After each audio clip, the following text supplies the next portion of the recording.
good morning, good afternoon, good evening. It's me again, Arlene, and today is really a great day. And I decided that I'll be making a video, and this will be about more of survival guide in the Philippines, practical tips that you can apply before you travel to Philippines and when you're already in the Philippines and trying to settle down in the new environment.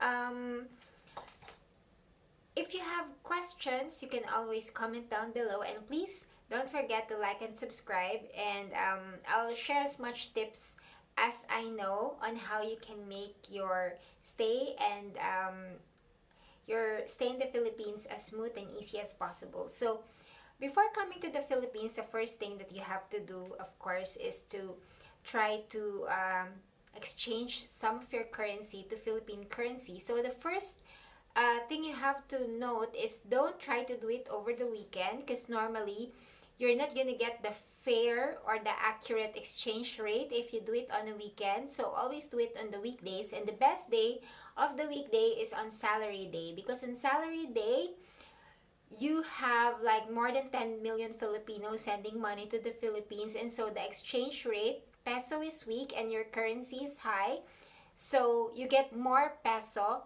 out of each exchange rate. So the best time to exchange your currency to peso is during salary day, whether it's the 15th or the end of the month.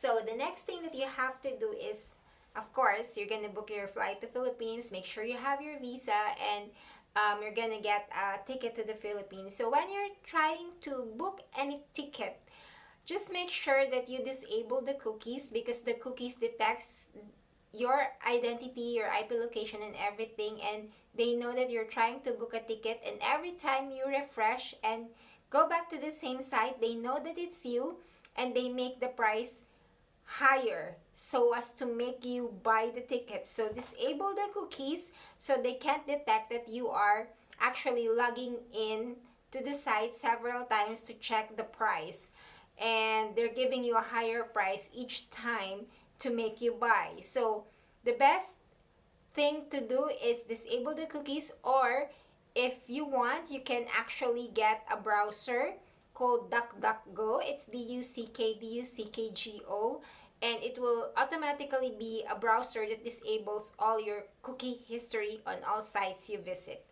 And so now you got your money for going to the Philippines, you got your best price ticket going to the Philippines, and the next thing that you have to do is book an accommodation. So when you're trying to book an accommodation in Manila or in whatever airport you're trying to land, make sure that if it's in Manila, try to get a hotel or a place that has Ube Express service. Ube Express service is actually a bus service that goes to different places in Manila and hotels in Manila, and you get only charge a minimal fee for that instead of booking like expensive taxis. And most of these accommodations are like predestined routes, so you can just ask the hotel that you want to book, is there an Ube Express going to this, or do you have like if they don't have it, you can also ask, do you have like a shuttle service from the hotel, or a bus shuttle service, which will make the fare from the hotel, from the airport to the hotel, much more affordable. Because sometimes I'm afraid to say some of the taxi drivers are gouging, the tourists and even the Filipinos who are coming from overseas by overcharging them.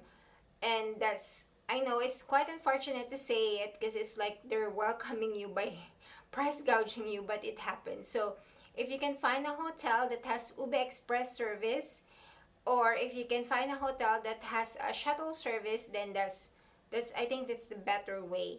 And you can always do know by asking the hotel in advance. So you got your hotel already, and to be honest, I don't know how the COVID screening goes, but as far as I know, they will do the testing. If not in the airport, it will be at the hotel, and then you have to like pay a certain amount of money for the hotel, which includes the food and also the test. But as far as I know, compared to other countries who are using um, the same quarantine protocol, these hotels doesn't charge as much, both for the PCR test and both for the hotel and food stay. So um, I think I'll be making a blog in May because I'll be going to the Philippines in May, and then I will let you know how it goes. But I think for overseas Filipino workers, I think we will not pay for both the PCR test and both the hotel accommodation.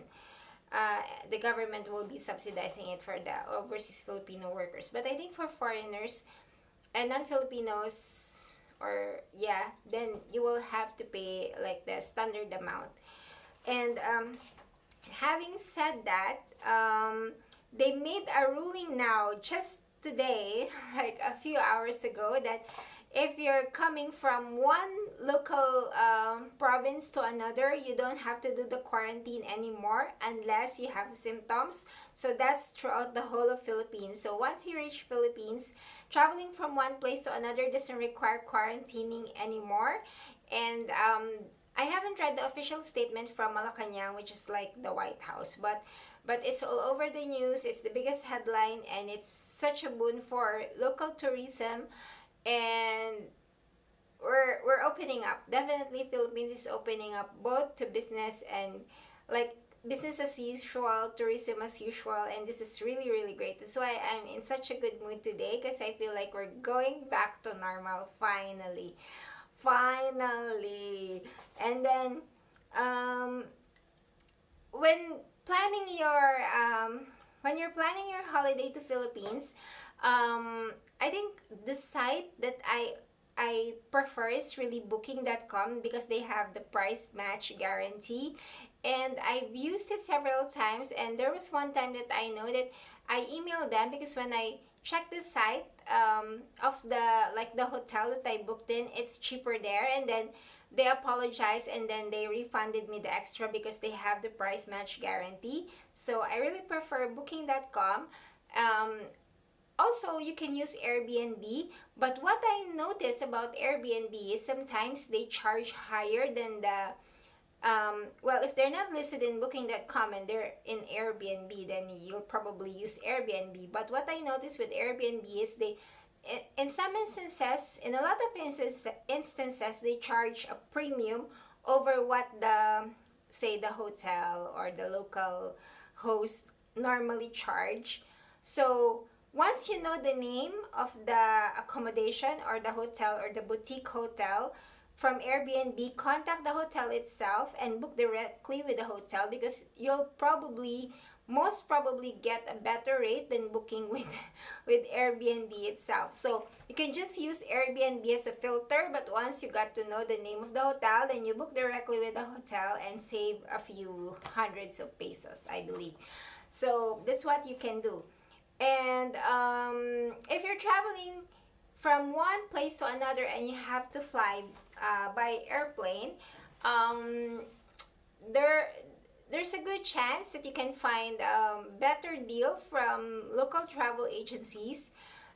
Or if that doesn't happen, you can try peso fares. I haven't really tried it personally, but I know people who tried it and they get really good deals.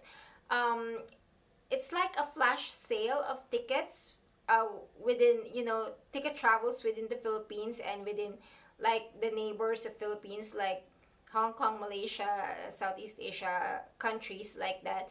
But it only lasts for like a few hours or a few days, but you get a really good discount. And you have to set an alert for peso fares for that. That is if you're not like in planning for an emergency travel. It's like something that you can just do when the time is right and when the price is right, because you really like want to travel there, but you don't want to like you want to save some money on that ticket, on the price of the plane ticket. So that's one thing that you can do. So because I'm sure if you're staying in the Philippines for a long time and you're not in a rush to travel to this place, then definitely you can use piece of fare to get a discount on the plane ticket. That's what I mean. So Another thing, when you're doing your shopping in Philippines, you would notice that there are like sachets of everything. Like there's a small sachet for coffee, a small sachet for for condiments, or anything like shampoo, conditioner. Everything is in a small plastic sachet, like Econopack. But when you actually check, it doesn't contain much, so you will save more when you buy the big tub. But because not everyone can really buy the big tub, most people will buy the sachet. So if you're traveling and you don't want to carry the big tub, you can always just buy the small sachets of everything, which is like coffee, conditioner, shampoo, condiments, like vinegar. You have like all of these in a small sachet instead of buying like the big bottles if you're just traveling to a certain area for a few days. So that's one also hack that you can do when you're buying your food and you're just traveling for a few days in a new place. What else can I tell you? Oh, about banking in Philippines. So the best way to bank is, in my opinion, BDO, or because they have the most branches nationwide. But still, you have to Google in your area. Maybe there's no BDO, but there's a PNB or Philippine National Bank or Land Bank. Then you have to bank with them. And always try to use the ATM of your bank, because if you use an ATM of another bank and that's not your bank, they'll charge you extra for withdrawals. So that's one trick that you can also do, so as to make sure that you're not getting charged for anything that's not necessary. And I think the withdrawal limit per day for most ATM withdrawal via the ATM machine is 25,000 pesos, or is it 50,000 pesos? I'm not sure. I think it's just 25. I could be wrong. Um, and I think for online transfers, it's also 25,000 pesos for online transfers. If you have like sign up for electronic banking. Yeah. So those are some things that you need to know when you're trying to open an account in Philippines, and you have to consider like things like this. Um, One more thing, I think if you don't want to open an account in Philippines, there's this TransferWise. They have this debit card that you can like prepaid, and then you can use it in in most countries of the world. So, and you can use it like to withdraw money as well, and it has a converter, and the conversion rate is really good because they match the conversion rate in Google. So that's one thing that you can also use. You can order a TransferWise card, and sign up for TransferWise if you're the type who always travel and you want to have multiple currency in a single card. And you have different currencies in one card, and at the same time that banking service does the exchange rate within your account. So, and the exchange rate is matching Google's. So it's, for me, TransferWise is my go-to when it comes to sending money to Philippines. And I think even if I travel, I'll always be using also the TransferWise card because of the convenience of withdrawals. So instead of using your own bank in your local country, just use TransferWise so you won't be charged extra, because you can convert your currency to that nation's local currency within TransferWise card. And one more thing is, okay, so some of you are going to Philippines, you're meeting a girl, or you've actually committed to a girl to be your partner or live-in partner, and sometimes the family of the girl lives with you. So if one family member happens to be like a senior citizen, and like probably the mom or dad of that girl that you're dating or living with, then they have a senior citizens card. So what you can do when you're doing your grocery, uh, you use the senior citizen card of his or her, mom or dad, and you're gonna get like 20% discount out of the grocery because of the senior citizens card, even though it's not just for the senior citizens, for the entire family. But it's like free money. You get 20%. So 20% or 10%, I'm not sure, but it's like an instant rebate. And same with eating out, when when the mom or dad of your girlfriend or your wife who's senior citizen is with you and eating out, then you can just put the senior citizen card together with the cash, and then they will deduct 10% or 20% from the total bill because you have a senior citizen's card. I know it's funny. I know it's kind of like a bit of cheating, but nobody really raises an eyebrow on that one because it's like, why not? You're still paying, right? And it's like part or cost of doing business for them.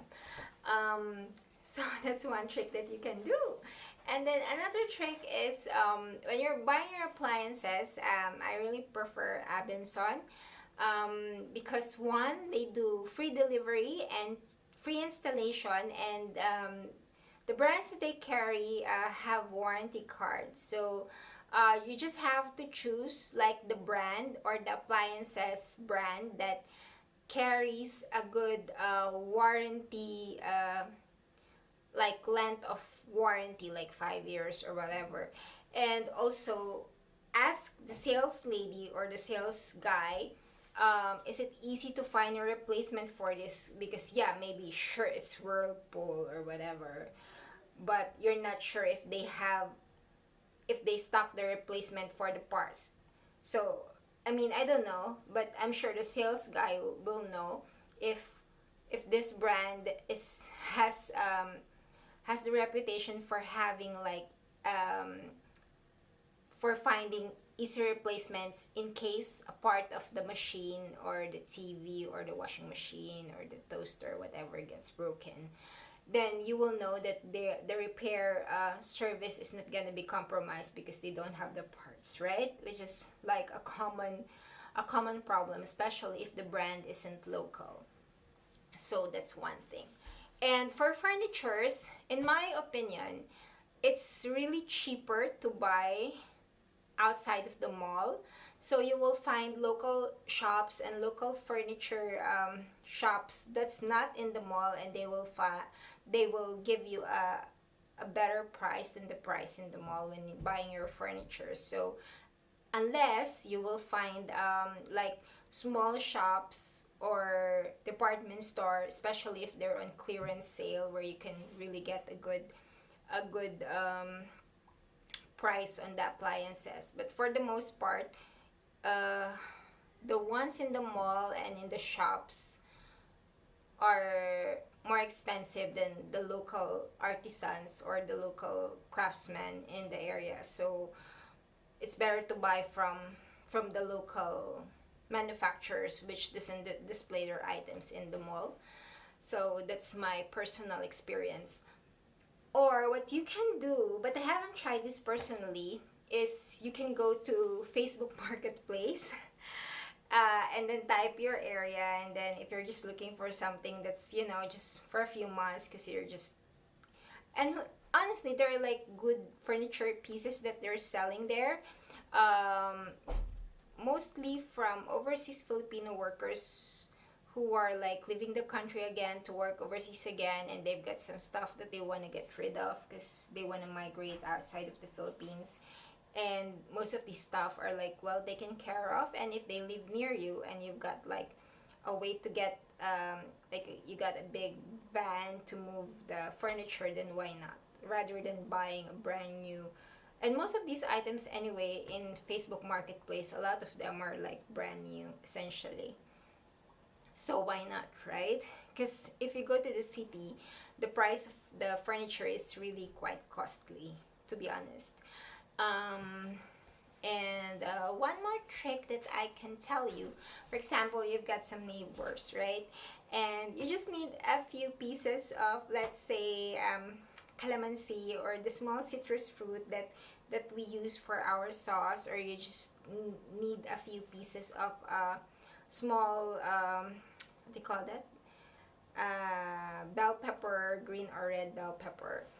Most of your neighbors actually like have plants, like they have the small calamansi or the small green and red bell pepper in their backyard, and you can just ask from them rather than buying them from the mall, and they wouldn't like think it's anything, because that's what we do in the provinces or even in the city. If it's just small things and you find that your neighbor has it, they really wouldn't mind if you ask rather than go to the department store just to buy this calamansi or this bell pepper. They really won't mind. So if you're friends with them, you can always just ask. And at the same time, if you grow them in your backyard and they see, they'll probably ask from you, and it's just like considered as normal part of the Filipino culture. So another thing, when you're moving to the Philippines, you have this decision, a big decision to make, whether to rent or to buy. So, I mean, it's really it's hard to say, because for me, I bought my I bought my property in cash. But looking back now that I know more, it's I mean, I think I bought because I have family, like my parents live there, and my brother and his wife lives there now. But if you're like a foreigner and you just want to like live like a few years of your life in Philippines, it's better to just rent rather than buy, because the property in Philippines, they're kind of expensive to build. One, well, maybe the land is not expensive, but if you go to my area, the land is already expensive. But the construction cost itself is expensive. It's like, even for a medium spec build, it's gonna cost you like 25,000 per square meter. So if you're just putting up like say 100,000 square meter on a medium spec, it's not even like high end, you know. It's gonna set you back 2.5 million. So it's not cheap to build a house in Philippines if it's like the concrete and all that. So when you do the math and you like say you just want to live like this for this many years in Philippines, and it's 2.5, then it's you will know that it's just better to rent, right? Plus you don't have to deal with the headache of changing light bulbs, or if something leaks or the pipe burst, you have to do this repairs, or some appliances got busted. You know, you don't have to worry about changing them. So in my opinion, you just rent, I mean, and just save the money for real emergencies like medical emergencies and what have you, because that's the more important part, to have some emergency money for emergency medical expenses, and you know, to have like get life insurance or health insurance for you and your loved ones in Philippines. So for me, just rent. Yeah, that's my personal opinion. Although for me, I bought the property because one, it's like my whole family lives there, and I was thinking if I stop working, at least I know that I don't have anything to pay, because the house is paid for, and the other one is like a commercial property which we use for the business. So yeah, and I fully pay that as well. But if if not for that, it's just better to rent the house and to rent like commercial property if you want to set up a family business, because it's really expensive. It's building a house or constructing anything in Philippines is not cheap. Um, and then for example, you have kids with your Filipina, or you have kids that you have to raise in Philippines. In my opinion, we have like what you call state colleges and university, and although they're not private school, they're really as good as private school. So do not look down on the state colleges and universities that we have in Philippines, because one, the professors and the teachers are well tenured and they're paid well, so they attract these universities and colleges attract really like good talent pool, educational pool, so they produce good graduates. So don't think that because I'm not sending my kids to universities or colleges that they're not gonna turn out well. No, but the thing is, they have to like pass the entrance exam, because the entrance exam is quite rigid, because one, it's free, it's 100% tuition free. So um, it's one way, one advantage of Filipino kids, because they can get their college degrees for free without paying a single centavo, and the qualities is as good as, if not better than, a lot of private universities. So don't be afraid if you get your, if you're like 40s and 50s and you get somebody like pregnant. No, I mean, if you get some money and the kid turned out well, then he or she, the kid, can attend like the state college and university, and they should be fine. And then um, we also have what we call uh, this Philippine Postal Service, which is what we call PhilPost. If you're trying to send documents from Philippines to overseas, or yeah, the best way to do it is not by FedEx or with UPS or whatever. The best way to do that is through Philippine Postal Service. Use the track and trace international service, and you're gonna save money. And plus, it's gonna reach them within, I think, 3 business days, which is the same as FedEx essentially, but significantly lower fees. So that's what I always use. It has never failed me. You get a tracking number as well, and it's gonna be signed for by the recipient. So that's one more way to save some money. That's my trip, and that's my trick for sending documents overseas. And what else have I not told you that is of significance?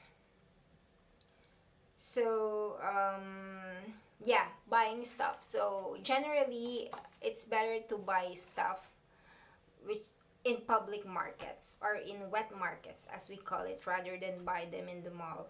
But of course, in the mall, you have the convenience of, not getting your feet dirty. I'm not saying that, wet market or public market is dirty. It's just that, um, of course, the environment is different. There's no air conditioner, and it's like open space. But you're gonna get like better pricing in public wet markets than the prices in the mall. So that's one more way to, stretch your budget and to live like a local. Because, like what I said, my channel is about how you can live like a local and stretch your budget without compromising, the things that you have to live decently in Philippines. And then, last but not the least, so um, your PhilHealth. So if you're a foreigner and you have like or like a dual citizen, but you have like a valid visa to stay in Philippines, then you can always enroll, or your company can enroll you if you are working in a company in Philippines. But if not, then you can self-enroll in informal economy payer, as an informal economy payer of PhilHealth. And in my opinion, I think everyone knows it already. PhilHealth is so cheap compared to the benefits that you can get from it. So, and um, there's no exclusion principle. So there's no exclusion principle on pre-existing comorbidities or conditions. So that's one. I I know that there are a lot of health insurance companies, private ones, aside from PhilHealth, which is public one, that has doesn't say that we're not gonna cover you if you have pre-existing health condition, but they have like a 1 year wait period that you cannot use the card, and then if after 1 year you use it for this, then they're still gonna cover you. But um, it's you have to check with each company, because each company has different policies, and it's like too extraneous for me to discuss them here. You really have to talk to the agent. You have to go through the list of the what do you call this, the insurance companies. You can google them, like health insurance companies in the Philippines. Call them one by one, make the agent state what specifically does this cover pre-existing conditions. If yes, do you have like a wait period? Because I know with my mom, she cannot use the card for certain pre-existing conditions until it's after year one. So that's her insurance. So you have to really like be insistent with the agent to be totally honest with you, so you know if it's gonna be covered or not. Because I know most of us will, that's the thing, the pre-existing condition, isn't it? And then one more thing, when you have PhilHealth, you're actually covered for uh, outpatient services, so you can do your general checkup via PhilHealth. So